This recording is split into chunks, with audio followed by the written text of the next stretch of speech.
Hey y'all, it's Ndivisi and welcome back to my channel.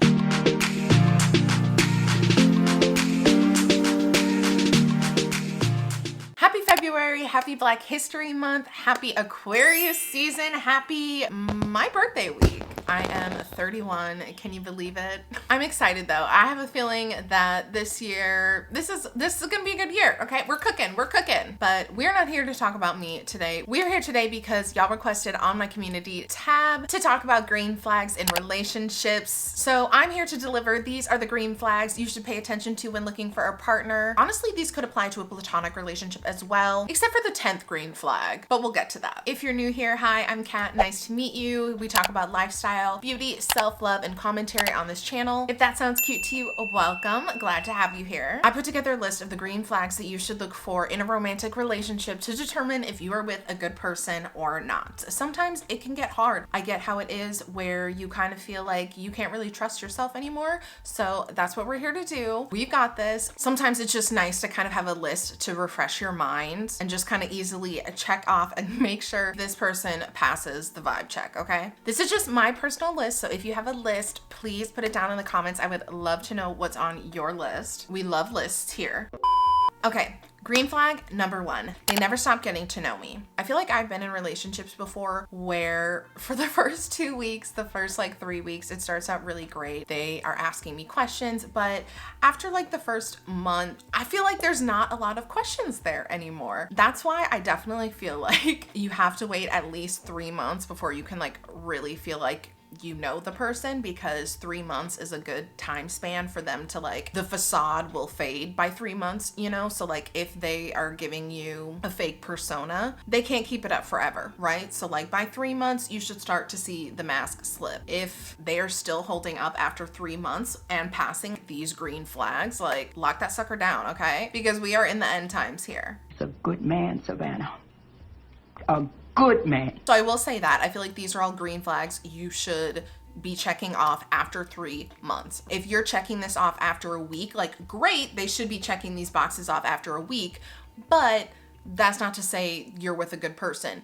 You could just be with a good actor. So like, let's give it a few months and let's see if after 3 months, all of these 11 green flags are still being ticked. Then we got a winner, okay? So I just feel like it's super important to be with someone who never stops getting to know you, because there are things I learn about my best friend, about my mom, about people who have been in my life for years. I'm still learning new things about them. So it'd be crazy to assume that this person knows everything about you. So they should constantly be eager to want to learn more about you, because they should be crazy about you. When I'm in love with someone, I'm just like, oh my God, I can't get enough. I want to know your uncle's cousin's wife's sister's, what's her story? You know, like tell me everything. I want to know about your life. I want to know about you and the events that made you who you are. If someone is not really like asking questions and trying to get to know you more, it's probably because they don't care, right?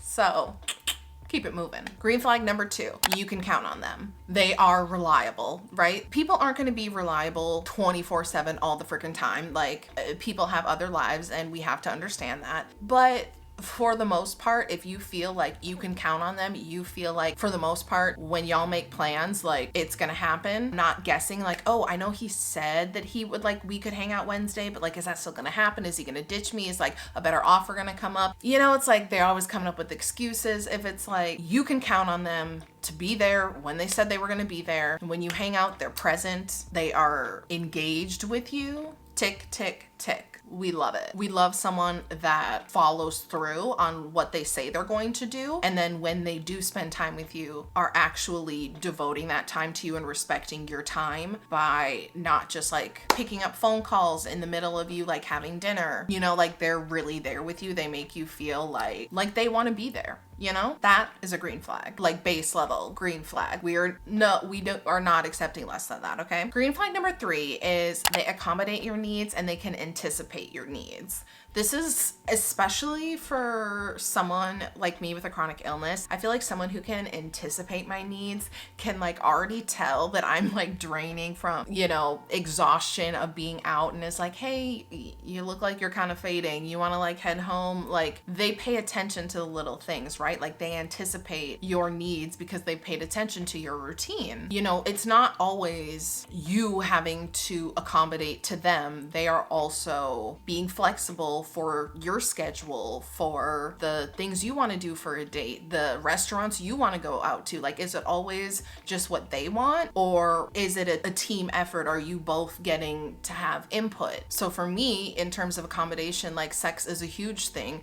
With having endometriosis, there are times I can't have sex. There are times it's too painful. I don't want to. Like, the list goes on and on. Having a partner who's super understanding doesn't make me feel guilty or doesn't make me feel less than. Like, constantly checking in on how I'm feeling, how I'm doing during the process, and just like on a daily basis, wanting to check in on how my health is doing. Huge green flag. Okay, so green flag number 4. They are eager to communicate and don't shut down and just like run away when there is conflict. I had a situation recently where I was talking to this guy and he said something that kind of triggered me, and I almost started to like shut down, and I feel like he could tell, and he literally grabbed my hand and was just like, hey, if you're feeling some type of way about what I just said and like this relationship, we should talk about it. Okay.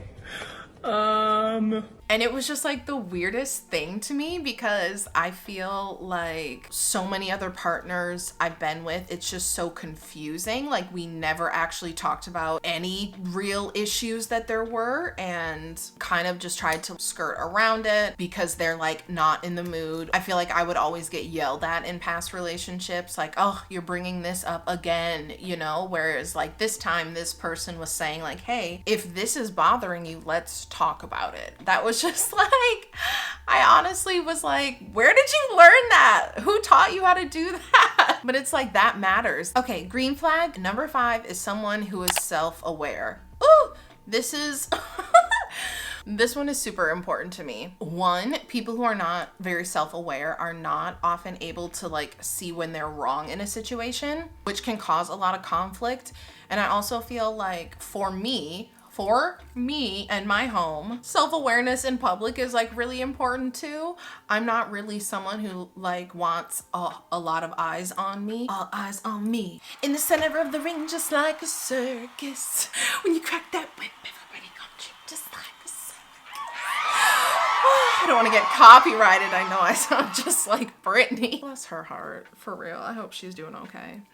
But I just feel like, why'd I just go into a southern accent? But I just feel like someone who knows how to conduct themselves in public, someone who has some class, some decorum, is also important to me. So that's also a green flag. I've been with people who just be acting a fool out in public, and it's embarrassing, you know? Like, I got a brand to protect. I might be president one day. I might be Olivia Popin. Olivia Popin. But yeah, just someone who's, you know, they know how to, when there's a time to place to act a fool, when there's a time and place, you know, to not. They're courteous of other people. Green flag. Because it shows that they care, right? Which rolls us over into green flag number 6, okay? Which is that they treat others well, right? Not just you, your friends, the waiter, their friends. I have dated guys who, it seems like literally the way they would talk about their friends, it's like, do you like any of your friends? Like, honestly, it sounds like you all hate each other. But then like when I would hang out with them and their friends, it was like they were all besties.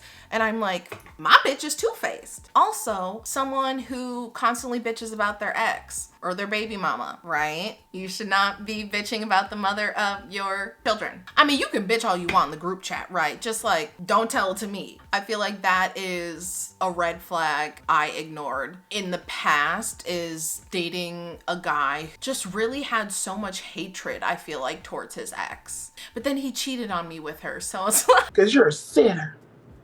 You ain't walking with the Lord, you're walking with the devil and his side chicks. I make it make sense. Anyway, moral of the story is, if I would have paid attention, people who are nice and don't bitch about their exes are less likely to go off and fuck their ex. Just generally not be as shitty of a human being as the people who do constantly bitch about their ex. You see what I mean? You see the correlation? We're doing math, kids. Keep up. Okay, green flag number 7 is they're taking active steps to better themselves. Nothing is more attractive than someone who has aspirations and goals and is like challenging themselves, and they're just not comfortable with the bare minimum, you know? That's hot. That is so hot. Such a green flag. You don't want to be with someone who has no ambition and just isn't going anywhere, because honestly, like linking up, I feel like with the right person and like becoming a power couple, it could happen, right? So you don't want to link up with a lame and then you're depressed for 2 years. And now what? You should have just sat there and ate your food. You did that for what? Green flag number 8, they have their own life and they also encourage you to have your own life, okay? We love someone who has friends, has families, got hobbies, got things going on.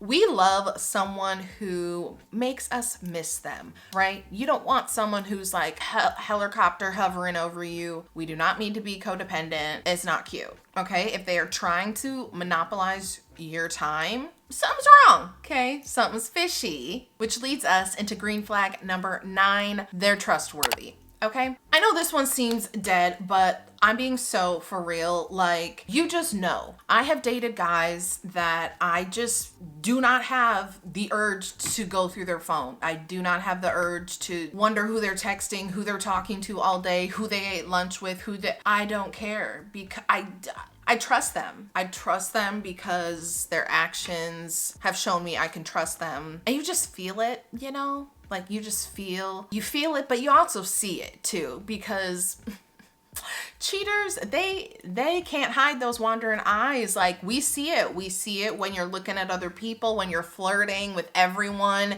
in the bar, because God forbid you actually sit there and talk to the person you brought on the date with you, right? You want to be with someone who's sexually disciplined, someone who's not literally just like, oh, look at that ass, look at that, like someone who doesn't flirt with anything that breathes, right? We love that. That's a green flag. That shows they're trustworthy. I mean, not just that alone, like there are other factors, right? But like, you get what I mean. If you feel like you want to go through their phone, you're probably with the wrong person. I'm going to tell you, I'm here to say it. I'm here to say it, okay? I'm here to shake some tables. I'm here to shake some titties. Green flag number 10, they make you feel sexy, special, and seen. You don't want to be with someone that doesn't appreciate you, someone that you feel like is determined to misunderstand you, someone that you feel like you have to constantly prove yourself and over-explain and feel like you're walking on eggshells. That's not healthy. That's not someone that's seeing you. That's not someone that's cherishing you and making you feel special. That's someone that's not hearing you. That's someone that's not aligning with you. Someone that makes you feel like, oh, I am just, I'm that girl. I'm that girl. Like someone who makes you feel like that. If they're not making you feel like that, they gotta go. Okay, bitch, you said it. You should also feel like you don't have to have that mask with them. You don't have to be like on with them. You can just be. And that brings us to green flag number 11, the last final green flag. They bring you peace. That is so important. I feel like thankfully we are starting to unlearn that, you know, butterflies is a good thing. No, that is like your nervous system freaking out. Love is safe, love is secure, love is stable. You don't want to be with someone that is constantly volatile. I'm not going to entertain drama, chaos, confusion, and madness. And like this roller coaster, that is a huge red flag. It's not cute to not know what version of your partner you're gonna get today. You deserve peace. You deserve a secure love that is trusting, stable, healthy, and saucy, okay? So those are my 11 green flags that you should look for when dating, but I would love to know, what are the green flags that you are looking for in your next relationship, or what's the green flag that got you hooked in your current relationship? Let me know in the comments. I love chatting with y'all so much. I'm sorry it's been a minute since I've uploaded. Depression, am I right? But how are you all? How are you surviving winter? I'm getting by, I'm not gonna lie. I told my psychiatrist, I was like, girl, we gotta bump this up. She was like, girl, you're gonna need a sun lamp. I'm gonna need a lot more than a sun lamp, okay? But I hope you're hanging in there. How are you managing? What do you think of the new setup? I like rearranged my whole room the other day and I think I'm loving this. I need to get like more lighting in that corner, but you know, it's a work in progress. Anyway, I hope you found this video helpful. If you did, make sure to give it a big thumbs up and subscribe and hit that notification bell so you don't miss any of my future uploads. I love y'all so much and I'll see you in the next video. Bye.